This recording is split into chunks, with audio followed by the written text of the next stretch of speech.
தமிழ்நாடு பொறுத்த வரைக்கும் தற்போதைய நிலவரப்படி காற்றினால பாதிப்புகள் இல்லை. மழையினால் மட்டுமே நமக்கு அதிகமான அதாவது மழையினால மட்டுமே அதிகமான சேதங்கள் மற்றும் பாதிப்புகள் நம்ம எதிர்கொண்டிருக்கிறோம்.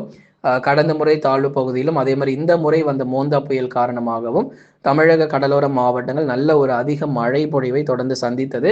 நெறைய ஏரிகள், செம்பரம்பாக்கம் போன்ற ஏரிகள்ல உபரி தண்ணீர் பொறுத்தவரைக்கும் திறந்து விடப்பட்டத நம்ம பார்த்தோம்.